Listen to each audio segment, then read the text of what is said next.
जिंदाबाद जिंदाबाद समाजवादी पार्टी अखिलेश यादव जिंदाबाद जिंदाबाद अखिलेश यादव जिंदाबाद जिंदाबाद जिंदाबाद समाजवादी पार्टी अखिलेश यादव जिंदाबाद जिंदाबाद अखिलेश यादव जिंदाबाद जिंदाबाद जिंदाबाद समाजवादी पार्टी अखिलेश यादव जिंदाबाद जिंदाबाद अखिलेश यादव जिंदाबाद जिंदाबाद जिंदाबाद समाजवादी पार्टी अखिलेश यादव जिंदाबाद जिंदाबाद अखिलेश यादव जिंदाबाद जिंदाबाद जिंदाबाद समाजवादी पार्टी अखिलेश यादव जिंदाबाद जिंदाबाद अखिलेश यादव समाजवादी पार्टी जिंदाबाद जिंदाबाद।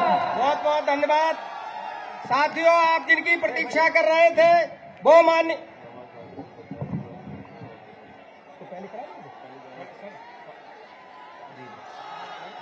बहुत बहुत धन्यवाद। केवल करें, चलिए एक मिनट। साथियों, जाजुल्यमान नक्षत्र की भांति सामाजिक एवं राजनीतिक क्षितिज को प्रकाशित करने वाले बहुआयामी व्यक्तित्व के धनी परम सम्मानी श्री चंद्रशेखर के समान शौरवीर पराक्रमी महावीर के समान वात्सल्य रखने वाले दिव्य विचार प्रकट करने की क्षमता रखने वाले क्रांति दृष्टा कुशल प्रवक्ता दलितों शोषितों के मसीहा सामाजिक क्रांति के महानायक मर्यादा पुरुषोत्तम राम के आदर्श श्री कृष्ण के समान उदार नीर क्षीर विवेकी मां सरस्वती के उपासक समाजवादी पार्टी के राष्ट्रीय अध्यक्ष माननीय अखिलेश यादव जी का हम आप सबकी तरफ से हृदय की अतल गहराइयों से हार्दिक स्वागत वंदन अभिनंदन करते हैं।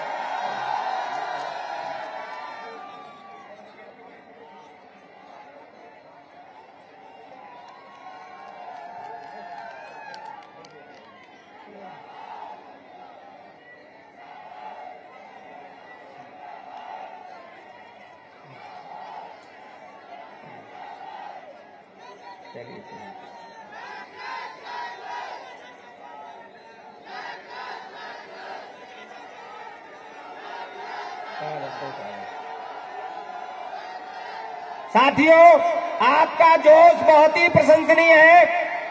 आपके जोश को देखकर बीजेपी के कई लोगों ने, सैकड़ों लोग आज माननीय राष्ट्रीय अध्यक्ष जी के सम्मुख सदस्यता ग्रहण करने जा रहे हैं। श्री देवेश सिंह शाक, जिनके नेतृत्व में जो विधानसभा प्रभारी हैं, उनके साथ में श्रीमती रमा शाक जो पूर्व प्रत्याशी रही और उन्हीं के विधानसभा से, और श्रीमती सरिता शाक सदस्य श्रम विभाग उत्तर प्रदेश, जिनके साथ तमाम साथी जिनके मैं नाम ले रहा हूं, आदित्य शाक प्रधान सोडरा, रामजी लाल शाक प्रधान, राजवीर सिंह कटेरिया प्रधान जी, सतीश शाक पूर्व प्रधान, प्रमोद कटेरिया पूर्व प्रधान, विद्यासागर बाथम बीडीसी सदस्य, राघवेंद्र सिंह शाक सोडरा, उपेंद्र सिंह शाक, अनूप कुमार शाक, अवकाश सिंह, दिलीप सिंह, दिनेश चंद शाक, रवि कुमार, आलोक कुमार शाक, सदानंद शाक, डॉक्टर अजय सिंह, हृदय सिंह, दिलीप सिंह, आज सैकड़ों कार्यकर्ता आज बीजेपी से समाजवादी पार्टी में शामिल हो रहे हैं।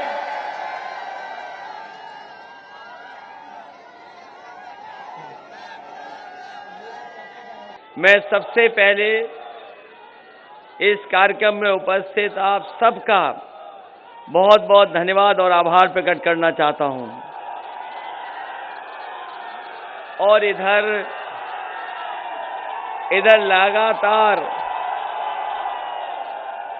लगातार पाबंदियां थीं और ये वैश्विक महामारी की वजह से चुनाव आयोग ने भी बहुत सारे नियम बनाए थे। उन नियमों का पालन करते हुए मैं ये कह सकता हूं कि इस चुनाव का सबसे बड़ा कार्यक्रम अगर कहीं संपन्न हो रहा है तो यहां पर आज करहल विधानसभा में हो रहा है। जो नियम है उनका हम लोग पालन कर रहे हैं।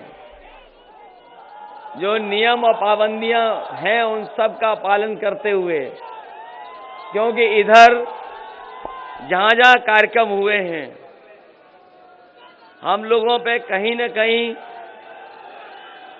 कुछ जगह शिकायतें भी हुई हैं। अभी नोएडा में जब कार्यक्रम था, जोश और उत्साह में लोगों ने थोड़ी आतिशबाजी कर दी। अभी जानकारी मिली है कि हम पर और जयंत चौधरी जी पर कार्रवाई होने के लिए कुछ लोगों ने शिकायत की है और हजारों लोगों को अज्ञात में डाला है। अभी कुछ दिन पहले रथ चल रहा था आगरा में, उसमें भी सुनने में आ रहा है कि अज्ञात लोगों पर वहां भी कुछ जो प्रोटोकॉल है, कोविड है, जो कोविड प्रोटोकॉल है उसको तोड़ने की शिकायत पर भी कार्रवाई होने जा रही है।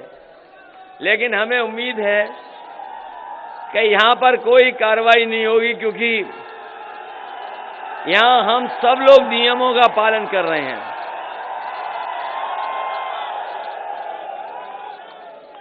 हम सब लोग नियमों का पालन कर रहे हैं, इसलिए यहां कोई कार्रवाई नहीं होगी।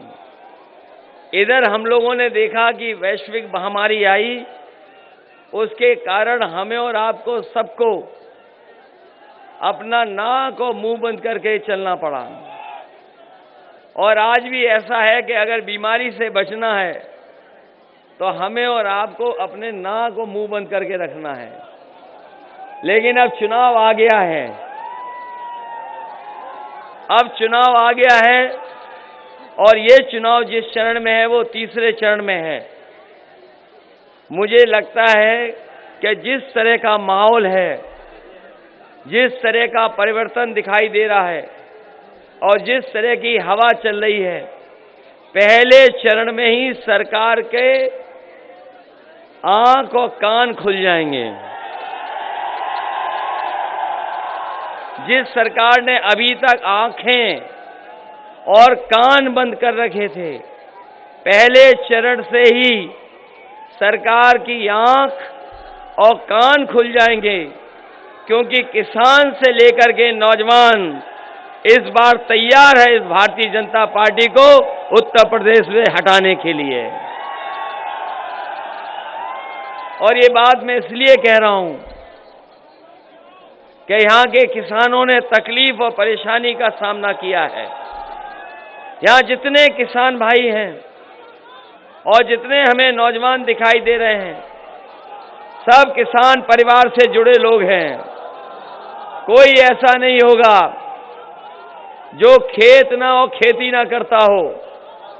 और खेती के साथ साथ ये नौजवान भी उन्हीं परिवारों के लोग हैं। इन्होंने देखा कि किस तरीके से खेती बाड़ी बर्बाद हो गई, खेती बर्बाद हो चुकी है। और जो सरकार ये कह रही थी कि आय दोगुनी होगी, बताओ कहीं किसी किसान भाई की आय दोगुनी हो गई हो तो बता दो। और जब खाद लेने हो गए तो बताओ खाद मिली कि नहीं मिली? नहीं लगता किसी को खाद मिली होगी। और खाद अगर मिल भी गई होगी तो आपने देखा होगा बोरी में से खाद की चोरी हो गई। कभी कभी सोचता हूं ये बीजेपी के लोगों ने चोरी कहां से सीखी है। ये जो बोरी की चोरी है ये कहां से बीजेपी ने सीखी है। यहां पर जितने लोग होंगे उन्होंने कभी न कभी अपने जीवन में पार्ले जी बिस्किट खाया होगा या पार्ले जी का बिस्किट पैकेट खरीदा होगा। यहां ये बुजुर्ग लोग हैं, जब आपके जमाने में पैकेट मिलता था तो कितना बड़ा पैकेट था। जब पहले पार्ले जी का पैकेट मिलता था बहुत बड़ा पैकेट होता था। लेकिन जैसे जैसे महंगाई बढ़ी उसमें से बिस्किट कम होते चले गए। महंगाई बढ़ती चली गई, बिस्किट कम होते चले गए। और आज भी जो पैकेट मिल रहा है कीमत वही है, लेकिन उसके अंदर बिस्किट उतने नहीं हैं। हमें ये लगता है कि भारतीय जनता पार्टी ने बोरी की चोरी अगर कहीं से सीखी है तो पार्ले जी के बिस्किट पैकेट से सीखी है। अभी इधर मुख्यमंत्री जी कह रहे हैं कि गर्मी निकाल देंगे।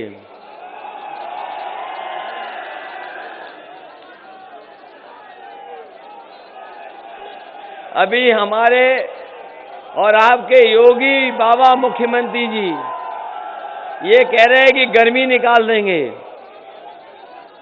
पता नहीं क्यों गर्मी निकालने की बात कर रहे हैं। और जो लोग पढ़े लिखे होंगे वो जानते होंगे कि फ्रिज से जब सर्दी ठंडा करना होता है फ्रिज में, तो फ्रिज ठंडाई तभी करती है जब उसके अंदर कंप्रेसर सही चलता है। जो लोग फ्रिज के बारे में थोड़ा बहुत जानते होंगे वो जानते होंगे कि फ्रिज तभी ठंडा करती है जब उसका कंप्रेसर ठीक चलता है। बताओ हमारे बाबा मुख्यमंत्री क्या कंप्रेसर हैं जो गर्मी निकाल देंगे? और समाजवादियों ने तय किया है और समाजवादी पार्टी ने तय किया है कि जो लोग गर्मी निकालने की बात कर रहे हैं, समाजवादी सरकार बनेगी तो फौज में भर्ती निकलेगी और पुलिस की भर्ती निकलेगी। ये गर्मी निकालने वालों के लिए हम और नौजवानों के लिए हम कह के जा रहे हैं कि फौज की पुलिस की भर्ती निकाल करके अपने नौजवानों को नौकरी और रोजगार देने का काम करेंगे।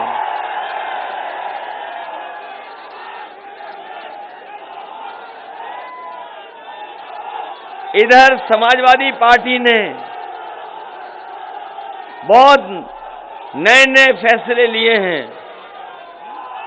इधर जब भी बिजली का बिल आता होगा तो करंट लगता होगा बिल देख करके। हमारे तमाम किसान भाई और गांव में रहने वाले लोगों का न जाने कितनी मीटर की शिकायत रही और पैसे वसूलने के लिए सरकार ने न जाने कितनों पर मुकदमे दर्ज कर दिए। तमाम लोगों को परेशानी उठानी पड़ी और आज भी सरकार सबसे महंगी बिजली दे रही है और इस सरकार ने कोई बिजली का कारखाना नहीं लगाया। जब से भारतीय जनता पार्टी की सरकार बनी है, अगर एक भी बिजली का कारखाना कहीं लगा हो तो बता दो। कहीं बिजली का कारखाना नहीं लगाया। लेकिन बताओ हमें और आपको कितना बिजली का बिल देना पड़ रहा है? लगातार बिल देना पड़ रहा है, बढ़ चढ़ करके बिल देना पड़ रहा है। इसलिए समाजवादी पार्टी ने तय किया है सरकार बनेगी तो 300 यूनिट फ्री बिजली मिलेगी। और जैसा नेताजी ने सिंचाई माफ की थी, कोई पैसा नहीं देना पड़ता था, समाजवादी सरकार बनेगी तो सिंचाई के लिए भी बिजली मुफ्त होगी, कोई पैसा नहीं देना पड़ेगा किसान भाइयों को। और जैसे ही समाजवादियों ने तय किया कि बिजली फ्री देंगे, भारतीय जनता पार्टी ने कहा कि हम बिजली के बिल आधे कर देंगे। तो हम जानना चाहते हैं कि 4.5 साल जो पैसा वसूला है, बताओ वो वापस मिलेगा कि नहीं मिलेगा? और इस बार जनता के गुस्सा के सामने भारतीय जनता पार्टी का ट्रांसफार्मर उड़ जाएगा। ये जो गुस्सा है, भारतीय जनता पार्टी अपना ट्रांसफार्मर नहीं बचा पाएगी। इधर हमारे बाबा मुख्यमंत्री हम लोगों की नकल कर रहे हैं। समाजवादियों ने लैपटॉप बांटे थे, तो अब ये बाबा मुख्यमंत्री स्मार्टफोन बांट रहे हैं। और मुझे नहीं लगता कि करहेल और मैनपुरी में किसी को बाबा मुख्यमंत्री जी ने लैपटॉप या टैबलेट दी होगी और ना स्मार्टफोन दिया। और सोचा करो क्यों नहीं दिया, क्योंकि हमारे बाबा मुख्यमंत्री खुद चलाना नहीं जानते। और समाजवादियों का दिया हुआ लैपटॉप आज भी गांव में चल रहा होगा, आज भी खराब नहीं हुआ होगा।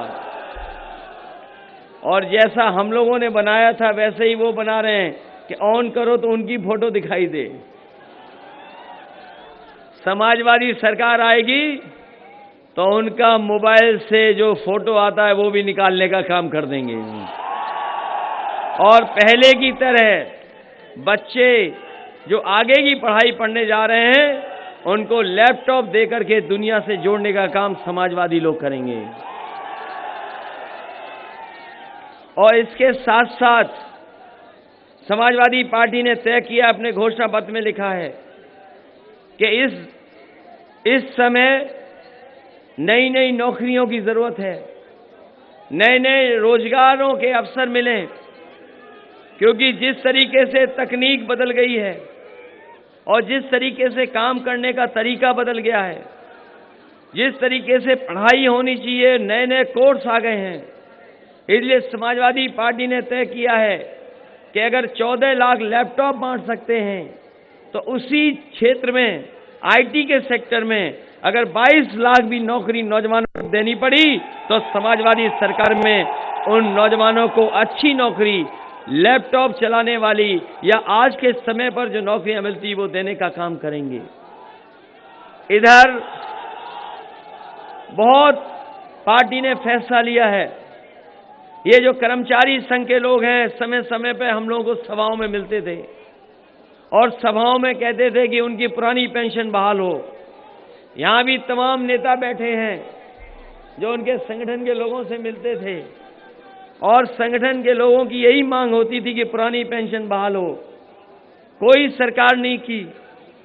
इस बार हम लोगों ने कर्मचारी संघ के जितने पदाधिकारी हैं उनके साथ बैठे और उनके साथ राय बनाई और जो फाइनेंस और वित्त के जानकार लोग हैं, जो फाइनेंशियल चीजों को समझते हैं, उनको साथ ला करके और जो उस विभाग में पुराने अधिकारियों ने जिन्होंने काम किया है उनसे बात को समझ करके समाजवादी पार्टी ने तय किया है कि सरकार बनने पर पुरानी पेंशन को बहाल करने का काम भी समाजवादी सरकार में होगा। और जब पुरानी पेंशन बहाल कर दी तो भारतीय जनता पार्टी के लोग अब तुलना कर रहे हैं कि नई पेंशन अच्छी है कि पुरानी पेंशन है, लेकिन यहाँ उत्तर प्रदेश के जितने लोग हैं वो नई पेंशन नहीं चाहते, पुरानी पेंशन चाहते हैं। इसलिए सरकार बनेगी तो पुरानी पेंशन को भी बहाल करने का काम होगा। कोरोना के समय पर, कोरोना और बीमारी के समय पर सब कुछ बंद हो गया, बाजार बंद हो गए, कारखाने बंद हो गए, उद्योग बंद हो गए और हमें और आपको भी घरों में रहना पड़ा। अगर उस समय कोई काम कर रहा था तो वो हमारे किसान थे जो खेतों पे जाकर के उन्होंने काम किया और किसानों की वजह से न केवल उत्तर प्रदेश की बल्कि देश की अर्थव्यवस्था को अगर किसी ने बचाया तो हमारे किसानों ने बचाया। उन्होंने कोरोना के समय में भी मेहनत करने का काम किया। इसलिए कोरोना के समय पर अगर कोई मदद कर रहा था तो वो आपकी एम्बुलेंस थी। एम्बुलेंस उस समय भी चल रही थी। इन बाबा मुख्यमंत्री ने एम्बुलेंस खराब की, एम्बुलेंस नहीं दी गरीबों को। आज भी जो एम्बुलेंस सड़कों पे चल रही हैं तो बताओ ये समाजवादियों की हैं कि नहीं हैं? और इसी तरीके से पुलिस के लिए, ये हमारे पुराने लोग जानते होंगे, थानों पे पैसा नहीं होता था। अगर किसी चोर या अपराधी या घटना करके जो भाग रहे होते थे उनको पकड़ने के लिए आपसे पैसे वसूलती थी पुलिस, और जब पैसा मिल जाता था तभी उनकी गाड़ी चलती थी। कोई विभाग के पास बजट नहीं था डीजल और पेट्रोल का। मैंने कहा कि ऐसी व्यवस्था बनेगी जो दुनिया की व्यवस्था है। इसलिए न्यूयॉर्क, अमेरिका की सबसे बड़ा शहर, न्यूयॉर्क की पुलिस कैसे काम करती है उसके लिए यहां से अधिकारी भेजे गए थे। जो इस विभाग के अच्छे अधिकारी उनको भेजने का काम किया वहां, वो देख करके समझ करके आए।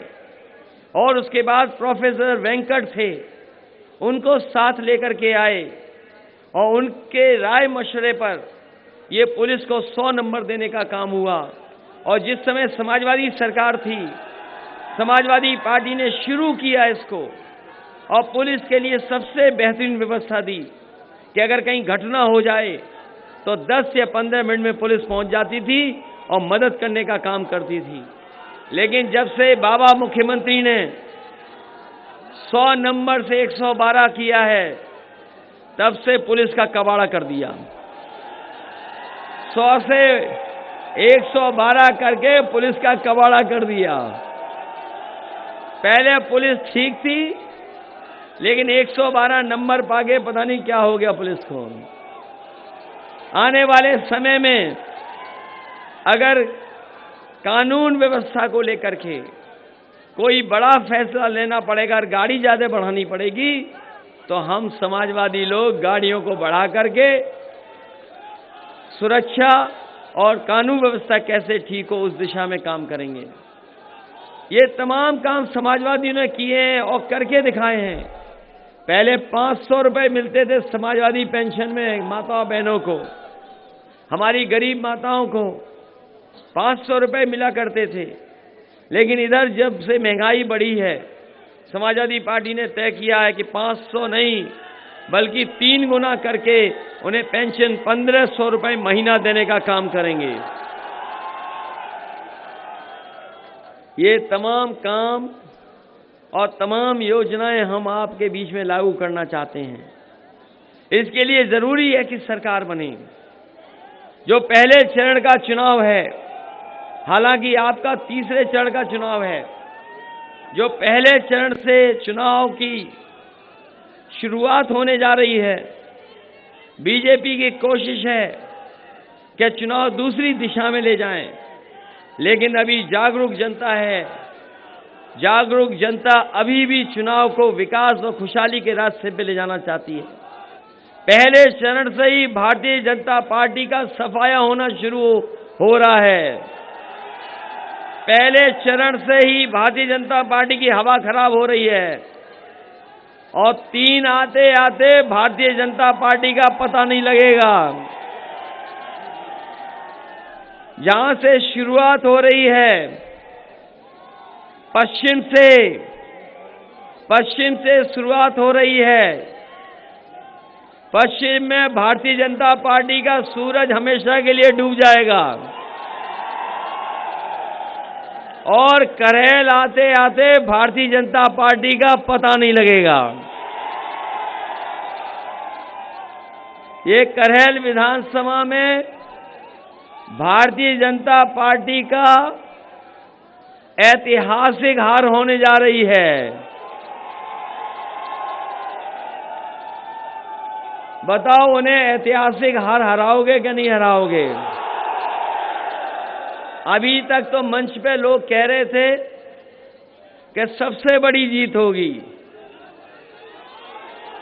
लेकिन मैं ये कहता हूं, प्रदेश में अगर भारतीय जनता पार्टी सबसे ज्यादा वोटों से हारे तो वो करेल से हारे, ये मैं चाहता हूं।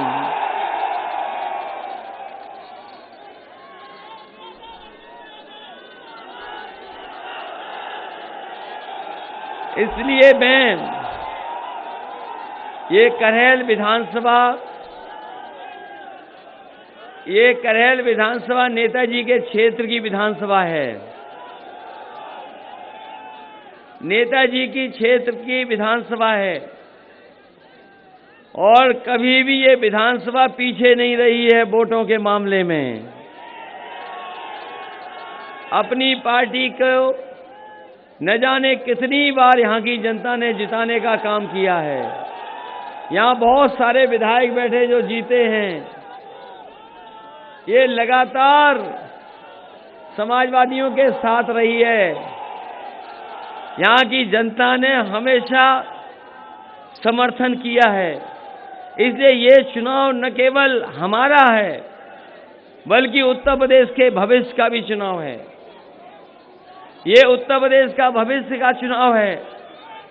ये लोकतंत्र को बचाने का चुनाव है। ये बाबा साहब भीमराव अम्बेडकर जी का दिया हुआ संविधान का बचाने का चुनाव है।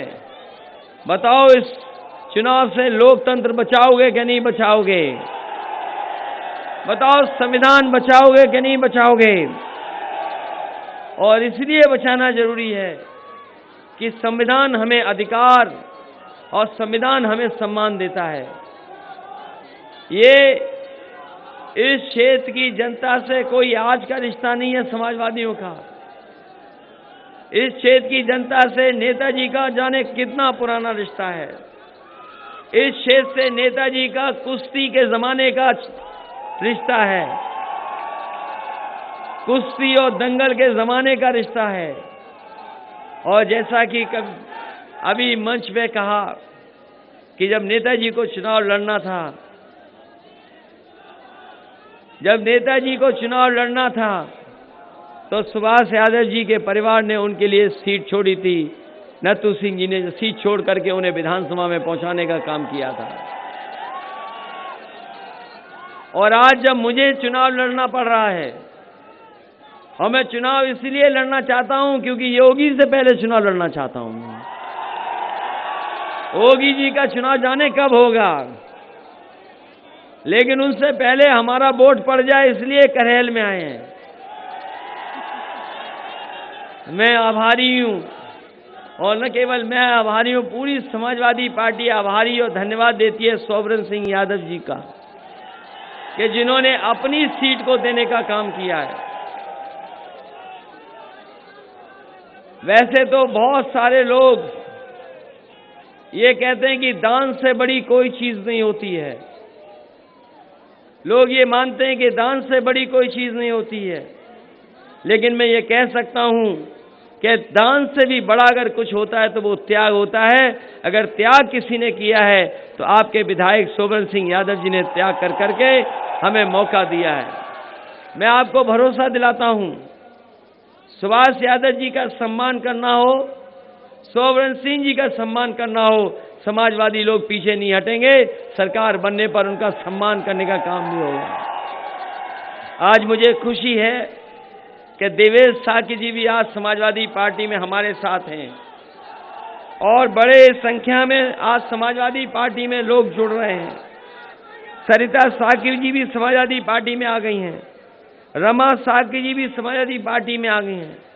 मैं तमाम करेल और उत्तर प्रदेश के लोगों को ये भरोसा दिला सकता हूं, समाजवादी सरकार बनेगी तो कहीं भी किसी तरह का भेदभाव नहीं होगा, किसी के साथ अन्याय नहीं होगा, किसी के सम्मान के साथ कोई खिलवाड़ नहीं करेगा। ये हम लोग आपको भरोसा और विश्वास दिलाते हैं, क्योंकि इधर भारतीय जनता पार्टी न जाने कौन सा प्रचार करने लगे।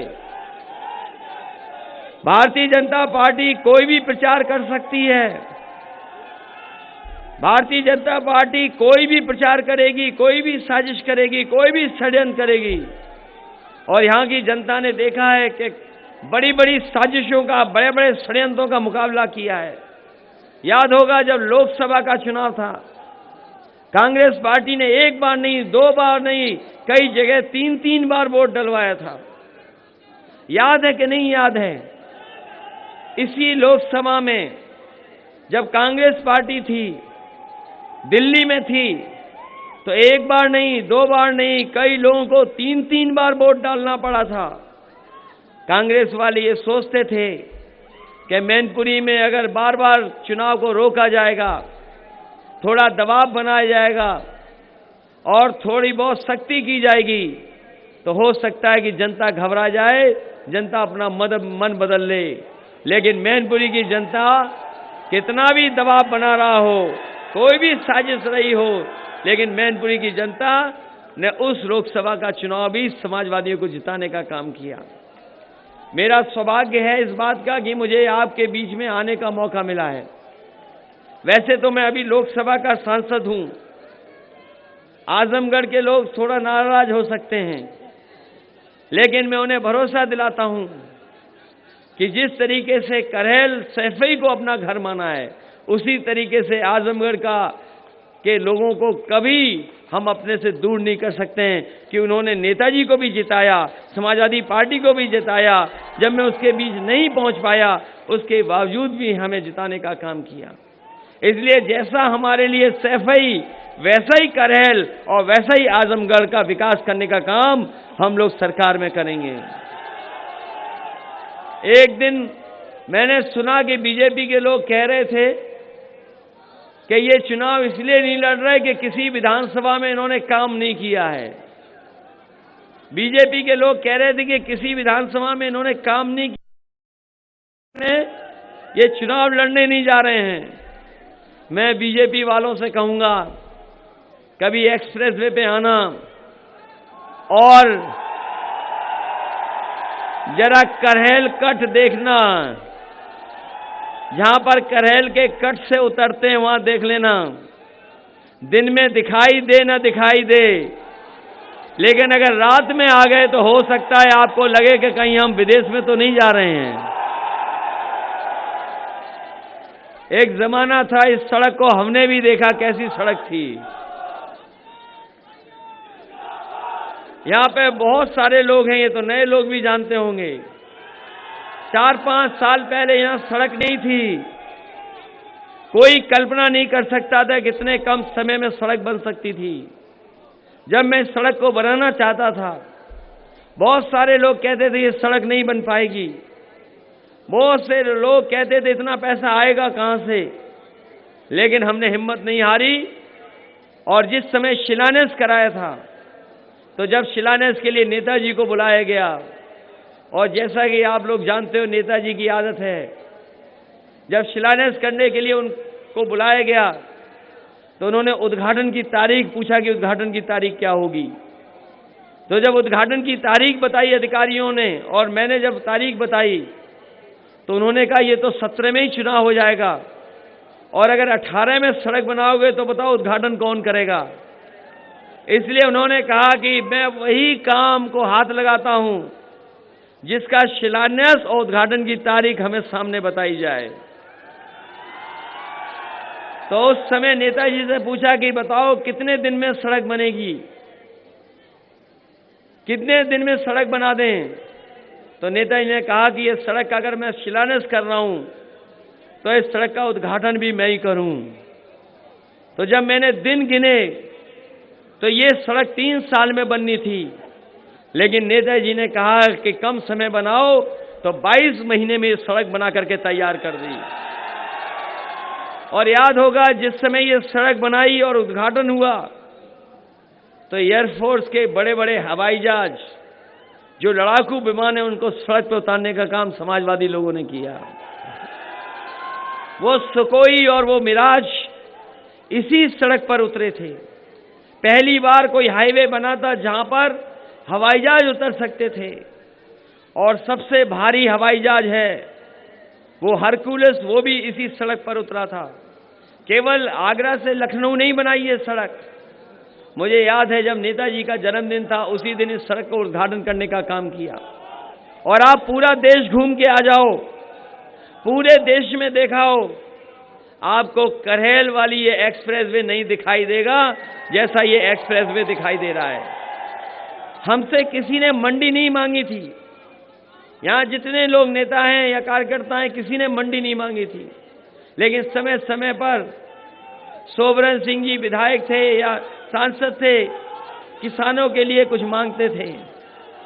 मैंने कहा नेताजी का क्षेत्र है, मैनपुरी में सबसे बड़ी मंडी बनेगी, और वो मंडी बनना शुरू हो गई थी एक्सप्रेसवे के किनारे। जैसे ही सरकार गई, आपके मंडी का काम वैसे ही रुक गया, आगे काम नहीं बढ़ पाया। इधर सड़क के किनारे जो ढाबे बनते थे, जो पुरानी सड़क पे आपने देखे होंगे, कोई ढाबा 6 महीना चलता है, कोई 1 साल चलता है, कोई चलता ही नहीं है क्योंकि जमीन इतनी महंगी होती है, ढाबा नहीं चला पाते हैं। हमने कहा ये एक्सप्रेसवे नई तरह का है, इसके किनारे ऐसी चीजें बने कि अगर कोई यात्री आने जाने वाला हो, अगर वो उतर करके चाय पीना चाहे, खाना खाना चाहे, या अपनी पसंद की कोई और चीज खाना चाहे, तो वो भी मिल जाए।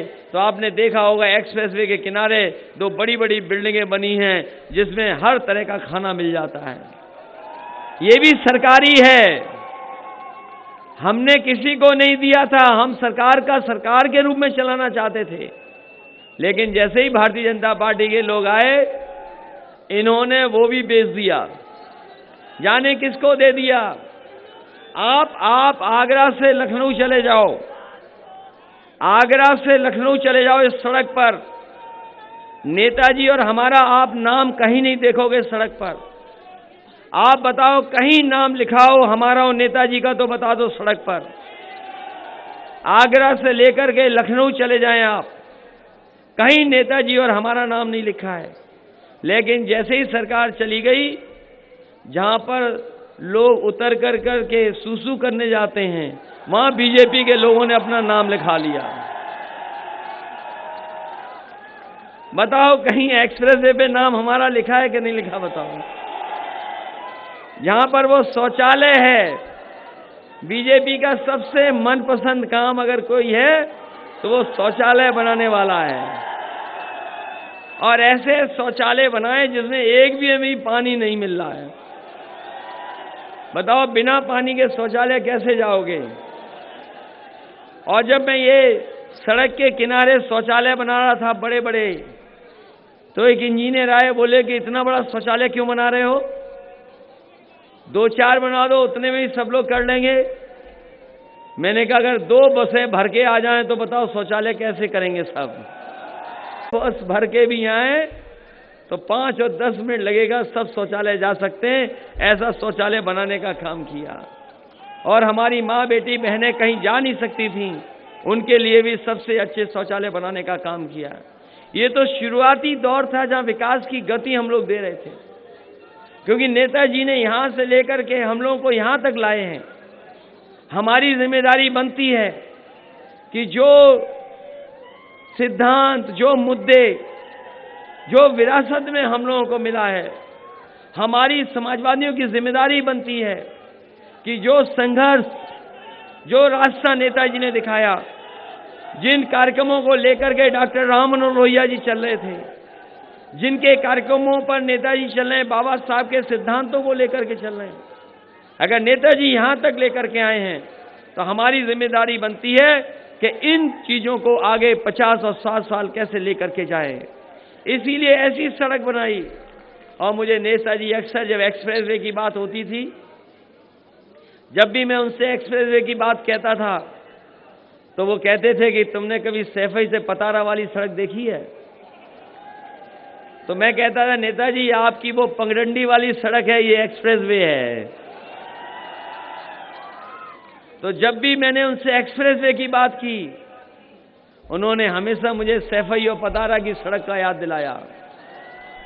और सच्चाई ये है कि नेताजी ने जो सैफई से पतारा सड़क बनाई थी, कितने साल पहले बनाई थी सोचो, आज भी उतनी ही मजबूत दिखाई दे रही है, अभी भी वो गड़बड़ नहीं हुई है।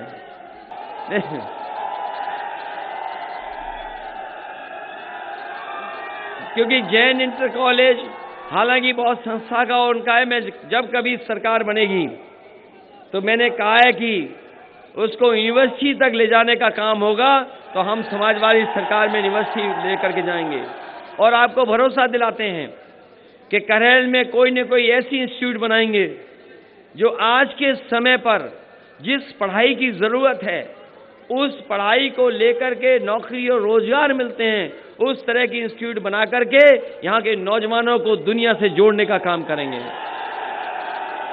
और इसलिए क्योंकि टेक्नोलॉजी ने हमको आपको जोड़ के रख दिया है, हम आजकल एक साथ हैं टेक्नोलॉजी में, कौन क्या कर रहा है सबके पास जानकारी है।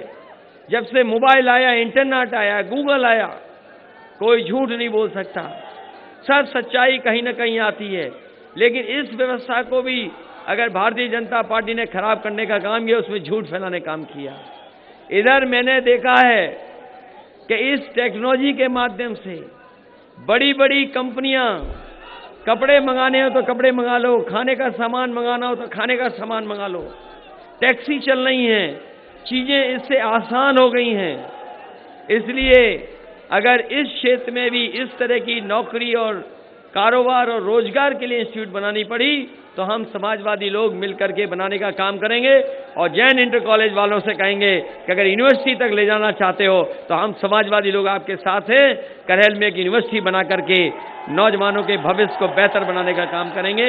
इन्हीं शब्दों के साथ मैं एक बार फिर आप सबसे अपील करता हूं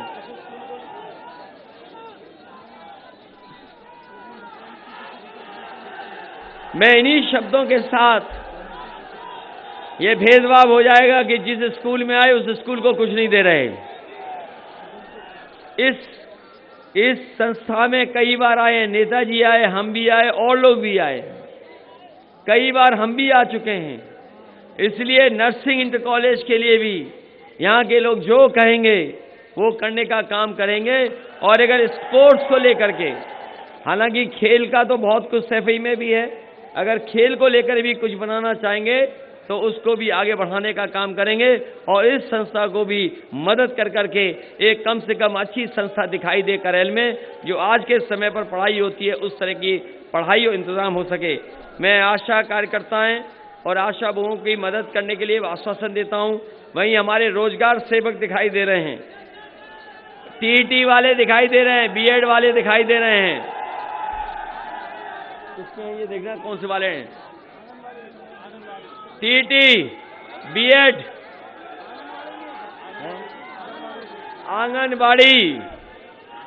आंगनबाड़ी, टीईटी, इन सब की मदद करने का काम करेंगे। आप भी अपना ज्ञापन भिजवा दो। बीएड, टीईटी 2011 इनकी भी मदद करने का काम करेंगे। मैं भरोसा दिलाता हूं कि सरकारी जितने भी पद हैं, नौकरियां हैं, उनको सबसे पहले भरने का काम समाजवादी सरकार में होगा। अपने रोजगार सेवकों की भी मदद करेंगे। अभी घोषणा पत्र आने वाला है तो देखेंगे आप, बहुत सारी जो समय समय पे हम लोगों को ज्ञापन दिए हैं, टीईटी वाले 2011 तुम्हारी समस्या समाधान करेंगे। इन्हीं शब्दों के साथ आप सबका बहुत बहुत धन्यवाद और आभार प्रकट करता हूं कि इस उम्मीद और भरोसे के साथ कि आप सब खुद मिलकर के हमें चुनाव लड़ाओगे। और जैसा मैंने पहले कहा कि हम और लोगों के लिए वोट मांगते रहें, पार्टी की सरकार बनाने के लिए जगह जगह जाते रहें और अपना क्षेत्र भूल जाएं, लेकिन हमारे क्षेत्र के जितने लोग यहाँ उपस्थित हैं, जितने नेता कार्यकर्ता हैं, हमें भरोसा है कि करहेल तो जिताएंगे ही जिताएंगे। साथ ही साथ मैनपुरी की हर विधानसभा को आप जिताने का काम करना। मैनपुरी शहर में राजू यादव लड़ रहे हैं, उनकी मदद करना। आलोक साक्य लड़ रहे हैं, उनकी मदद करना। विजेश कठेरिया लड़ रहे हैं, उनकी मदद करना। इन सभी प्रत्याशियों को ऐतिहासिक वोट दे करके जिताने का काम करना। यही निवेदन, यही अपील मैं आपसे करना है। बहुत बहुत धन्यवाद। बहुत बहुत धन्यवाद। अब समाजवादी पार्टी में जिला उपाध्यक्ष बसपा छोड़कर पधार रहे हैं कई साथियों, शायद भाई दीपू मिश्रा जी, और कांग्रेस छोड़कर आए हैं, हम समाजवादी पार्टी में शामिल हो रहे हैं अरविंद साक्य जी सभासद, और बीजेपी छोड़कर आ रहे हैं, समाजवादी पार्टी की सदस्यता ग्रहण कर रहे हैं आनंद पांडे जी। सैकड़ों साथियों, शायद आप सभी का बहुत बहुत धन्यवाद। अब मैं जिलाध्यक्ष श्री देवेंद्र सिंह यादव जी से अनुरोध करूंगा कि सभी अतिथियों का आभार व्यक्त करने का कष्ट करें।